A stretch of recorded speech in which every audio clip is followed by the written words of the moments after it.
எல்லாருக்கும் பிடிச்ச vintage model ambassador காரை தான் இன்றைக்கி நான் வீல் அலைன்மெண்ட் பண்ண போகிறேன். வழக்கம் போல் இந்த காருக்கு சென்சார் டார்கெட்டை மாட்டி வேலையை ஆரம்பித்தேன். இதோட ரீடிங்கை பார்க்குறப்ப ரைட் வீல் கேம்பர் ரொம்ப உள்ளே போயிருந்துச்சு. அதோட ஸ்டேரிங்கும் கிராஸாக இருந்துச்சு. நான் ஃபஸ்ட்டு கேமரா ரீடிங்கை சரியாக கொண்டு வர லோயர் ஆமை செக் பண்ணேன்.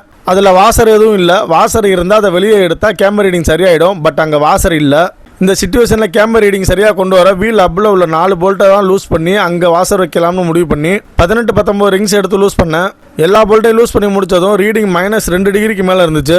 அப்போ ஹெல்ப்பர் உதவியோட வீலோட மேல்புறத்தில் இழுத்து பிடிக்கிறப்ப கேமரா ரீடிங் வெளியே வந்துச்சு. இப்போ அந்த கேப்பை ஃபில்லப் பண்ண வாசர் 2 பக்கமும் வச்சு எல்லா போல்ட்டையும் டைட் வச்சேன். இப்போ கேமரா ரீடிங் பர்ஃபெக்ட் ஆகிடுச்சு. அடுத்ததாக டோ ரீடிங் அட்ஜஸ்ட் பண்ண என்ட்ராடை லூஸ் பண்ணி 2 பக்கமும் சரியாக கொண்டு வந்து டைட் வச்சிட்டேன்.